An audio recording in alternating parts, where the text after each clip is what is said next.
नमस्कार।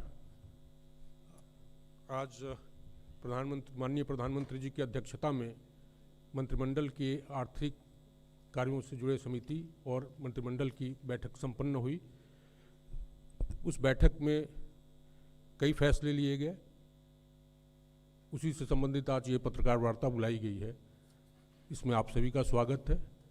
आपसे चर्चा के लिए हमारे बीच माननीय सूचना और प्रसारण, युवा कार्यक्रम और खेल मंत्री श्री अनुराग सिंह ठाकुर जी और माननीय राज्य मंत्री सूचना और प्रसारण, मत्स्य, पशुपालन और दुग्ध उत्पादन डॉक्टर एल मुरुगन जी उपस्थित हैं।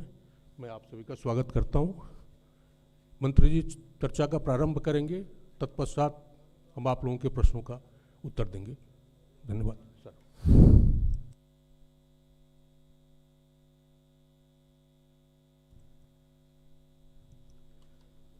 नमस्कार मित्रों,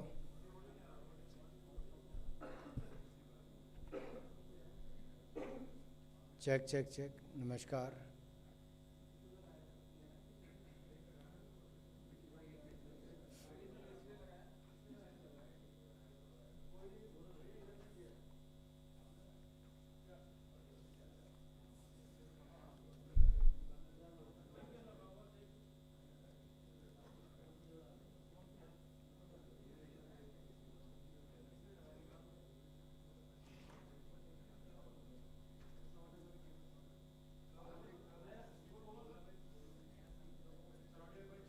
check check hello check. Hello hello 1 2 hello sir केवल hello hello check check check. Mic check. Hello check check check. अब आ रही है आवाज?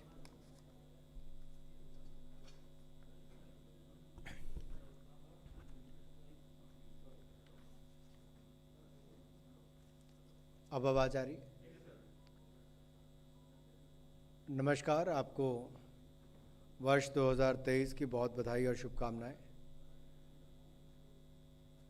माननीय प्रधानमंत्री नरेंद्र मोदी जी के नेतृत्व में कैबिनेट की बैठक हुई। बहुत महत्वपूर्ण उसमें निर्णय लिए गए हैं और क्लाइमेट चेंज के क्षेत्र में जो प्रधानमंत्री जी ने समय समय पर मुख्यमंत्री से लेकर प्रधानमंत्री के पद तक जो कदम उठाए, उसकी देश और दुनिया ने सदा प्रशंसा की है। और क्लाइमेट चेंज के क्षेत्र में ही वैश्विक स्तर पर भारत महत्वपूर्ण भूमिका निभा रहा है। देश की ऊर्जा की इंस्टॉल्ड कैपेसिटी का 40% नॉन फॉसिल ऊर्जा स्रोतों पर आधारित हो, ये लक्ष्य 2030 तक का निर्धारित किया था, जिसको 2021 में एक बहुत वर्ष पहले पूरा किया गया। और 2021 में ग्लासगो में COP26 के दौरान प्रधानमंत्री जी ने जो भारत द्वारा महत्वाकांक्षी कदम उठाने की जो घोषणा की थी और अपने भारत को 2070 तक नेट ज़ीरो का लक्ष्य रखा था, पंच अमृत की बात माननीय प्रधानमंत्री मोदी जी ने वहाँ पर कही। वही 15 अगस्त 2021 को लाल किले की प्राचीर से क्लाइमेट क्षेत्र में क्वांटम जंप देने के लिए उन्होंने ग्रीन हाइड्रोजन के क्षेत्र के बारे में खुलकर चर्चा भी की। और ग्रीन हाइड्रोजन के क्षेत्र के लक्ष्य की प्राप्ति के लिए तिरंगे को साक्षी मानकर माननीय प्रधानमंत्री जी ने उस समय नेशनल हाइड्रोजन मिशन की घोषणा की थी। और ये भी कहा था कि अमृत काल में हमें भारत को ग्रीन हाइड्रोजन के क्षेत्र में ग्रीन हाइड्रोजन के प्रोडक्शन और एक्सपोर्ट का ग्लोबल हब बनाना है। और ये ऊर्जा के क्षेत्र में भारत की एक नई प्रगति को आत्मनिर्भर बनाएगा और पूरे विश्व में क्लीन एनर्जी ट्रांजिशन की एक नई प्रेरणा भी बनेगा। ग्रीन ग्रोथ से ग्रीन जॉब्स के नए अवसर हमारे युवाओं के लिए, हमारे स्टार्टअप्स के लिए बनेंगे। ये प्रधानमंत्री मोदी जी ने 15 अगस्त 2021 के अपने लाल किले की प्राचीर से भाषण में कहा था। और इसी को ही आज नेशनल ग्रीन हाइड्रोजन मिशन को केंद्रीय मंत्रिमंडल ने मंजूरी दी है। India will be the global hub of green hydrogen और हम ये कह सकते हैं कि क्लाइमेट चेंज से निपटने के लिए ग्रीन हाइड्रोजन एक बहुत महत्वपूर्ण भूमिका निभाएगा। और इसकी जो विस्तृत संरचना तैयार की गई वो इस प्रकार है कि 2023 तक प्रतिवर्ष 50 लाख टन ग्रीन हाइड्रोजन का उत्पादन होगा। इसके लिए 60 गीगावाट से 100 गीगावाट की इलेक्ट्रोलाइजर कैपेसिटी को तैयार किया जाएगा, स्थापित किया जाएगा। और भारत में लो कॉस्ट ग्रीन हाइड्रोजन व इससे संबंधित इक्विपमेंट व टेक्नोलॉजीज के उत्पादन को प्रोत्साहन देने के लिए इंसेंटिव, 2 तरह के प्रमुख इंसेंटिव दिए जाएंगे। एक तो इलेक्ट्रोलाइजर्स के मैन्युफैक्चरिंग पर 5 वर्षों के लिए इंसेंटिव दिए जाएंगे। मैं कह सकता हूं कि इसको कुल स्कीम जो 2029-30 तक है, तो इसको पहला तो इलेक्ट्रोलाइजर्स की मैन्युफैक्चरिंग पर इंसेंटिव दिए जाएंगे, दूसरा ग्रीन हाइड्रोजन के उत्पादन पर इंसेंटिव दिया जाएगा। और इन दोनों के लिए जो इंसेंटिव्स कुल मिलाकर 17,490 करोड़ रुपए इसके ऊपर व्यय किया जाएगा। इसके अलावा ग्रीन हाइड्रोजन हब्स का विकास किया जाएगा, जिसमें ग्रीन हाइड्रोजन के उत्पादक एवं उपभोक्ता को एक ही जगह पर लाया जाएगा ताकि ट्रांसपोर्टेशन भी ना पड़े और इकोनॉमीज ऑफ स्केल्स का लाभ भी मिल सके। आवश्यक इंफ्रास्ट्रक्चर भी एक ही जगह पर उपलब्ध करवाया जा सके। इसके लिए 400 करोड़ रुपए का अतिरिक्त प्रावधान भी किया गया है।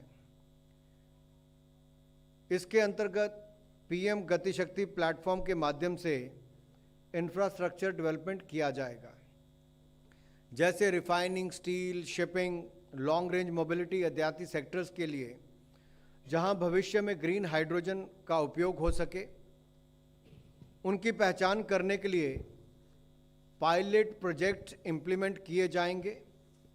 और इन पायलट प्रोजेक्ट्स के लिए 1,466 करोड़ रुपए का प्रावधान किया गया है। रिसर्च एंड डेवलपमेंट को बढ़ावा देने के लिए पब्लिक प्राइवेट पार्टनरशिप्स का एक फ्रेमवर्क होगा और इसके लिए डेडिकेटेड R&D फंड स्थापित किया जाएगा, जिसमें सरकार के साथ साथ प्राइवेट सेक्टर कंट्रीब्यूशन और वेंचर कैपिटल फंड लाने का प्रयास किया जाएगा। चैलेंज मोड के द्वारा स्पेसिफिक प्रोजेक्ट्स का चयन किया जाएगा और इसके लिए भी 400 करोड़ रुपए का प्रावधान किया गया है। हाइड्रोजन इकोनॉमी इकोसिस्टम से संबंधित सभी उद्योग आसानी से कार्य कर सकें, जैसे ease of doing business, ease of compliance, इसके ऊपर मोदी सरकार का सदा फोकस रहा है। तो इसके लिए आवश्यकता अनुसार रेगुलेशंस, कोड्स और स्टैंडर्ड्स बनाए जाएंगे। इस मिशन से जुड़े विभिन्न मंत्रालयों एवं एजेंसियों में समन्वय एवं मिशन के सुचारू ढंग से संचालन करने के लिए एक एम्पावर्ड ग्रुप गठित किया जाएगा, जिसमें ग्रीन हाइड्रोजन के एक्सपर्ट्स भी लिए जाएंगे। टेक्निकल एक्सपर्ट्स का भी एक एडवाइजरी ग्रुप गठित किया जाएगा, जो एम्पावर्ड ग्रुप्स को तकनीकी विषयों पर असिस्ट करेगा। देश में विभिन्न सेक्टर्स में ग्रीन हाइड्रोजन का उपयोग बढ़े, इसके लिए एम्पावर्ड ग्रुप के द्वारा संबंधित मंत्रालयों के साथ विचार विमर्श के आधार पर ट्रांजैक्टरी निर्धारित की जाएगी। और इस मिशन के क्रियान्वयन के लिए MNRE में, ministry of new and renewable energy में मिशन सेक्रेटरीट स्थापित किया जाएगा और मिशन डायरेक्टर किसी ऐसे प्रोफेशनल को लिया जाएगा जो इस सेक्टर की डोमेन नॉलेज रखता हो और एक्सपीरियंस उसको हो। और मिशन सेक्रेटरी में सेक्टर के प्रोफेशनल्स को भी शामिल किया जाएगा। इस मिशन के क्रियान्वयन से भारत को ग्रीन हाइड्रोजन के उत्पादन, उपयोग और निर्यात के लिए एक ग्लोबल हब के रूप में स्थापित किया जाए, इस दृष्टि से काम किया जा रहा है। 2047 तक एनर्जी इंडिपेंडेंट बनाने का लक्ष्य हम प्राप्त करें और जो आत्मनिर्भर भारत की कल्पना प्रधानमंत्री मोदी जी की है, उस दृष्टि से ये बहुत उपयोगी होगा। चाहे टेक्नोलॉजी की बात हो, इलेक्ट्रोलाइजर्स मैन्युफैक्चरिंग की बात हो या ग्रीन हाइड्रोजन बनाने की बात हो, इन तीनों ही क्षेत्रों में भारत आत्मनिर्भर होगा और ग्लोबल हब ग्रीन हाइड्रोजन का भारत बनेगा। ये बहुत बड़ा कदम, आज एक ऐतिहासिक निर्णय मोदी जी की सरकार ने लिया है, नेशनल ग्रीन हाइड्रोजन मिशन की मंजूरी देकर। अब 2020 तक ग्रीन हाइड्रोजन की कुल डिमांड ग्लोबल की जो होगी, हमारा प्रयास है कि हम उसका कम से कम 10% भारत के लिए लाएं। इससे कुछ लाभ क्या होने वाले हैं? अगर मैं एक्सपेक्टेड डिलीवरेबल्स की आपके लिए बात यहां पर करूं तो क्या क्या दिखते हैं आपको? जहां एक और 50 लाख टन एनुअल प्रोडक्शन हमारा ग्रीन हाइड्रोजन का होगा, वहीं पर 50 million metric ton carbon emissions annually कम होंगे। और यही नहीं, हमारा जो इंपोर्ट फॉसिल फ्यूल्स का है वो भी 1 लाख करोड़ की सेविंग उस पे होगी। और हमारी इलेक्ट्रोलाइजर कैपेसिटी जो होगी वो हमारी 60 गीगावाट से 100 गीगावाट की हमारी 2030 से पहले बनकर तैयार हो जाएगी। और ग्रीन हाइड्रोजन बनाने के लिए जो इलेक्ट्रोलाइजर कैपेसिटी के अलावा हमें चाहिए वो 125 गीगावाट की रिन्यूएबल एनर्जी की कैपेसिटी को भी हम तैयार करेंगे, जो ग्रीन हाइड्रोजन बनाने में हमें मदद करेगी। और इसमें कुल मिलाकर इन्वेस्टमेंट कितनी आएगी? 8 लाख करोड़ रुपए की इन्वेस्टमेंट 2030 तक इस क्षेत्र में आएगी और सीधे तौर पर 6 लाख के लगभग जॉब्स इसमें मिलेंगी। इसके जो बाकी सेक्टर्स हैं उनमें भी साथ साथ में जॉब क्रिएशन भी होगी, वैल्यू एडिशन भी उस तरह से होने देखें। डीकार्बनाइजेशन ऑफ इंडस्ट्री, मोबिलिटी और एनर्जी सेक्टर्स होगा। आयात करने पर और कमी आएगी, आयात करने में आत्मनिर्भरता को बल मिलेगा। और फॉसिल फ्यूल्स की जो हमें रिक्वायरमेंट विदेशों से रहती है उसमें भी कमी इसमें आएगी।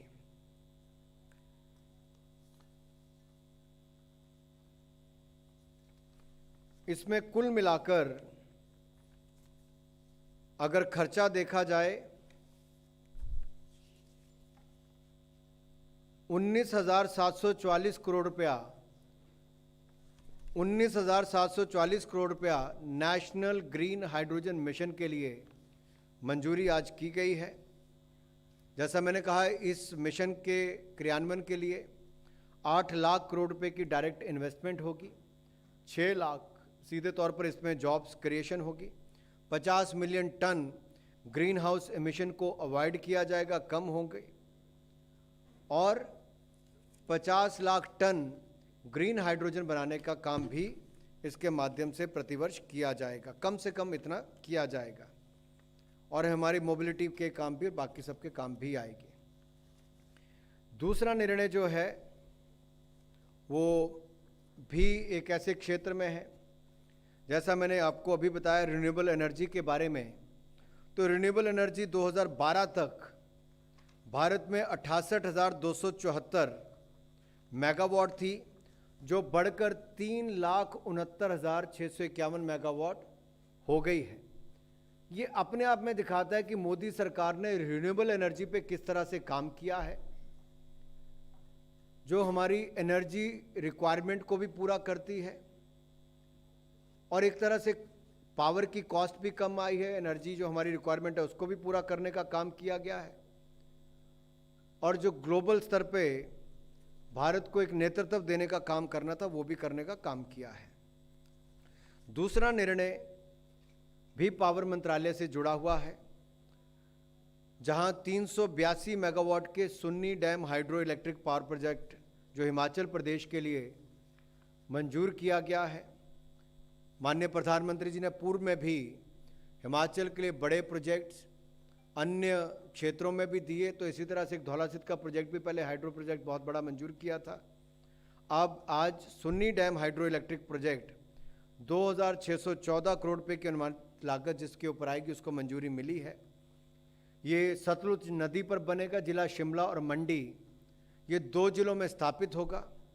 इसकी क्षमता जो है 382 मेगावाट की है और इस प्रोजेक्ट का निर्माण जो है वो SJVN सतलुज जल विद्युत निगम लिमिटेड करेगा और इसको 5 वर्ष 3 महीनों में पूरा कर लिया जाएगा।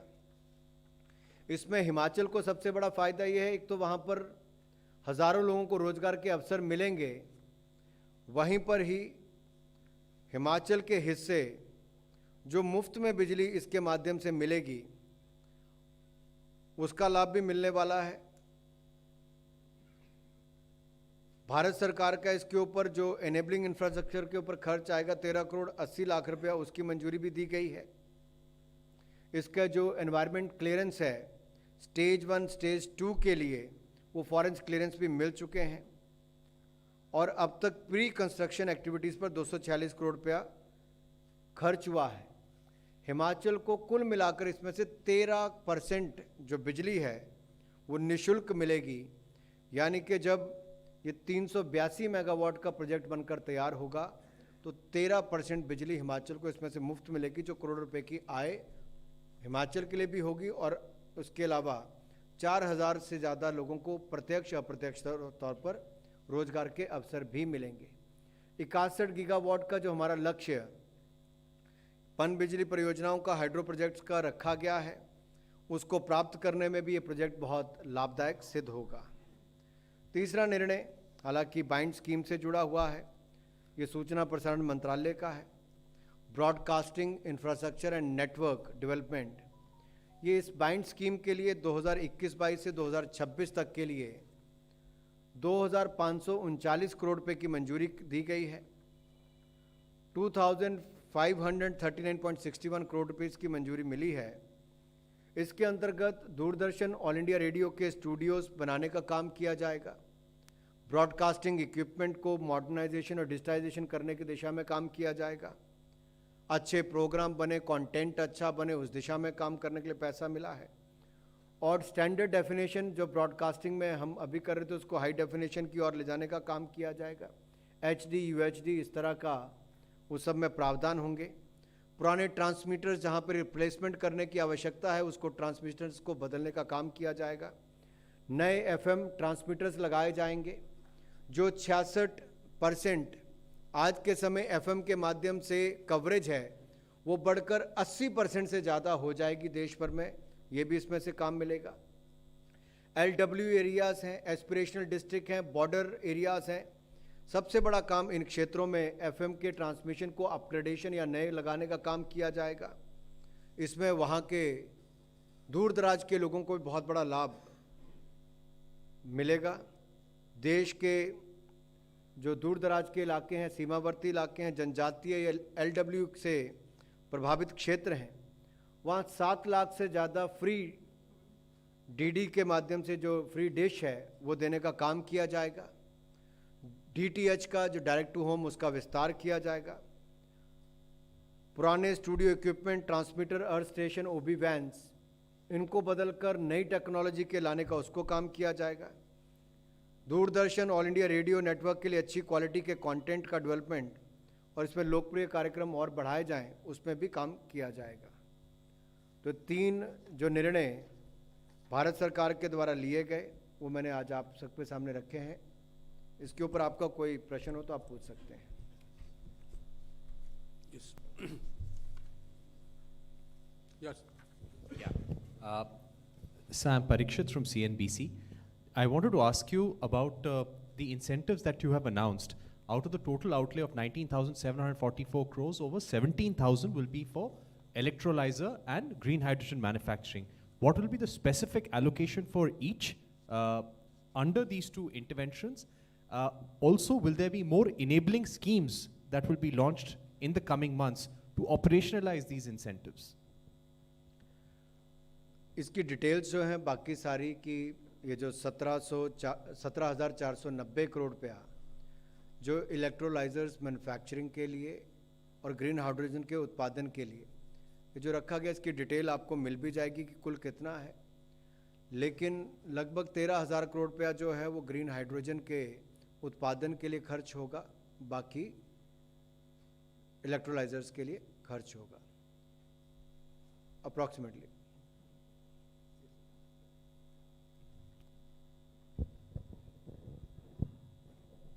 प्रकाश प्रियदर्शी 18 हाउस स्वदेश से।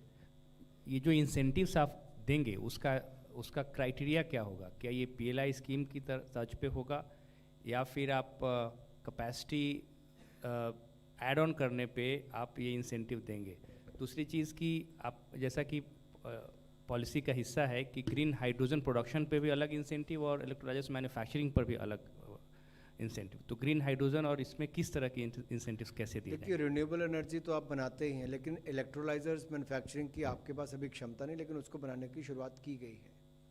तो इसमें भारत दुनिया के पीछे न रहे, दुनिया में ग्लोबल हब बने, तो इसलिए बहुत महत्वपूर्ण है कि आपके यहाँ पे इलेक्ट्रोलाइजर मैन्युफैक्चरिंग की कैपेसिटी भी बने।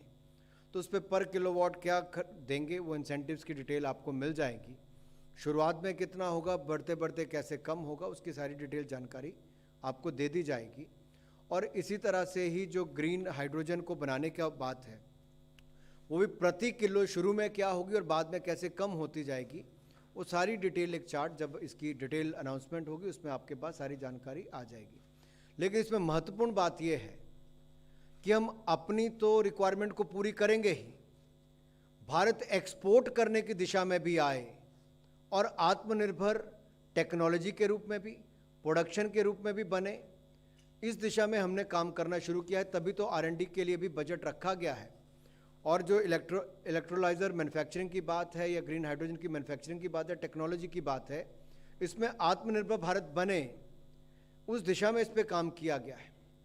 और सेल्फ रिलायंट बने, उसके लिए भी अलग अलग कंपोनेंट की हमें, जैसे मान लीजिए हमने सोलर एनर्जी पे पहले काम शुरू किया था, तो शुरुआत में हमें कंपोनेंट्स बाहर से मंगवाने पड़ते थे, अब तो यहाँ पे बनने शुरू हो गए।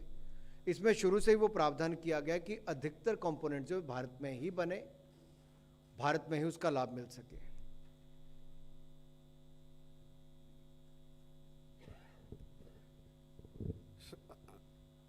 Anurag sir, this is Sumit from India Today Aaj Tak. You are talking about expansion of DD and taking DD and community services, radio services to border areas and left-wing affected areas. How do you see DD in next 5 years? What are your expansion plans and how do you see DD? How it is going to act as a government? It is a part of a government, DD. Where do you see DD next 5 years down the line? देखिए, प्रसार भारती में जो public broadcaster की भूमिका निभा रहा है, जहां आप लोग संकोच करते हैं पहुंचने में, वहां हम लोग पहुंचने का प्रयास करते हैं, ताकि एक पब्लिक ब्रॉडकास्टर की भूमिका केवल प्रॉफिट मेकिंग की ही नहीं, लोगों तक सरकार की योजनाओं, जानकारियों और सही समाचार को पहुंचाने का काम भी कर सकें। और विभिन्न रिपोर्ट्स में ये कहा भी गया है कि चाहे दूरदर्शन हो, ऑल इंडिया रेडियो हो, उसकी गुणवत्ता और सत्यता जो खबरों की है, उसको जिस तरह से श्रेय दिया गया है, मुझे लगता है वो अपने आप में एक अच्छी बात है। लेकिन और नई टेक्नोलॉजी के माध्यम से कैसे हम अच्छे प्रोग्राम्स जन जन तक पहुंचा सकें, सही खबरों को सही समय तक पहुंचा सकें, वो तो कर ही रहे हैं। अब OTT प्लेटफॉर्म्स आने के बाद जैसे फिल्म इंडस्ट्री के लिए एक नया चैलेंज खड़ा हुआ, लेकिन साथ ही साथ अवसर कलाकारों के लिए भी बने हैं। अगर मैं अपनी ही बात करूं, देखिए ऑल इंडिया रेडियो अब केवल आपके ट्रेडिशनल रेडियो सेट्स पर नहीं, न्यूज़ ऑन एयर आपके मोबाइल फ़ोन पर भी आता है। और ये देश भर के रीजनल से लेकर national channel all India radio के आपके मोबाइल फ़ोन पर भी उपलब्ध है। DD की लाइव कवरेज अभी भी आपके मोबाइल फ़ोन पर एप्लीकेशन के माध्यम से चल रही होगी। तो एक और से जहां हम टेक्नोलॉजी का उपयोग आपके मोबाइल फ़ोन हैंडसेट्स पर कैसे कर सकें, लेकिन लीनियर टेलीविज़न जो गांव के दूर दराज क्षेत्रों में बैठा आज भी टेलीविज़न सेट के सामने बैठा है, उस तक हम अच्छा कंटेंट कैसे पहुंचा सकें, खबरों से लेकर मनोरंजन के, उसमें हमने बहुत सारी योजनाएं बनाई हैं। विस्तृत जानकारी उसकी भी हम आपको दे देंगे कि कैसे नए कंटेंट का लाभ मिलेगा और कैसे जो स्टैंडर्ड डेफिनेशन अभी मान लीजिए स्टूडियो हमारा है, वहाँ पे पीछे एक बैकड्रॉप लग के आज न्यूज़ बनती है, अब डिजिटल स्क्रीन्स लगेंगी तो उसके बाद आपके पास बहुत कुछ बदल सकते हो आप साथ साथ में। तो हम अगले 20 साल तक दूरदर्शन कैसा दिखे, उसकी योजना अब बनाकर चल रहे हैं ताकि अगले 20 साल की रिक्वायरमेंट को आज पूरा किया जाए।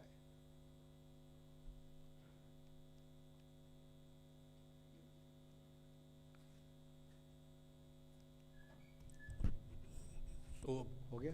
हाँ, thank you very much for coming for this press conference. Thank you. हाँ जी, पूछ लो ऐसे। नेशनल हाइड्रोजन वाला जो मिशन है, इसमें क्या जो सड़क पर जो वाहन चलते हैं उनको भी ग्रीन हाइड्रोजन पर लाने का कोई प्लान उसमें तैयार हुआ है? अगर है तो कुछ बताइए उसके बारे में। देखिए, जब मैंने लॉन्ग हॉल मोबिलिटी की बात की है तो उसमें सभी आते हैं। जहां एक और हम डीकार्बनाइजेशन करने की बात, स्टील से लेके फर्टिलाइजर और रिफाइनिंग की बात करते हैं, तो दूसरी और हम मोबिलिटी के सेक्टर में जो पोल्यूशन को कम करने के लिए इलेक्ट्रिकल व्हीकल से लेकर हाइड्रोकार्बन पर व्हीकल्स चलें, ग्रीन हाइड्रोजन पर चलें, उसके ऊपर हमने कैसे काम किया है। मान लीजिए भविष्य में आपकी ट्रेन हो, शिप्स हो, ट्रक्स हो, ये सब ग्रीन हाइड्रोजन पर चलें, ताकि प्रदूषण, जैसे दिल्ली में बैठे आप प्रदूषण को झेलते हो जो वाहनों से भी बहुत बड़ा होता है, उसका भी कमी आएगी जब इलेक्ट्रिकल और ग्रीन हाइड्रोजन पर आपके व्हीकल चलेंगे। दूसरा, पराली जलाने की जो आपकी दिक्कत आती है, अब बायोमास से भी आप ग्रीन हाइड्रोजन बना सकते हैं, तो उसका उपयोग भी यहाँ पर आपके लिए हो सकता है। तो अलग अलग तरह से जो आप ग्रीन हाइड्रोजन बनाएंगे, एक और आप कार्बन एमिशंस कम करेंगे, जो 50 मिलियन मीट्रिक टन प्रति वर्ष कार्बन एमिशंस कम करेंगे। वहीं आप अपना इंपोर्ट बिल भी लगभग 1 लाख करोड़ का तो केवल अगले 5 वर्षों में कम कर लेंगे। वहीं पर आत्मनिर्भर भारत के चलते आपको यहीं पर एनर्जी रिक्वायरमेंट पूरी हो जाएगी और आप विदेश के लिए एक्सपोर्ट करने का काम भी करेंगे। तो जो आपका बात था कि मोबिलिटी के काम की आएगी, निश्चित तौर पर ये उसके काम में भी आएगी। इसके कई सेक्टर हैं। एक तो फीड स्टॉक के क्षेत्र में देखें तो ये refining, fertiliser, iron and steel, bulk chemicals यहाँ पर यूज़ होता है। या फिर हम इसको एनर्जी कैरियर के रूप में देखें तो एनर्जी स्टोरेज की बात हो, मैरीटाइम शिपिंग की बात हो, ब्लेंडिंग विद नेचुरल गैस की बात हो, या फिर लॉन्ग हॉल मोबिलिटी की बात हो जिसमें ट्रक, ट्रेन, शिपिंग आपका सब आता है, उसमें भी इसका उपयोग किया जा सकता है। तो बहुत, इसलिए मैंने कहा बहुत ऐतिहासिक निर्णय है।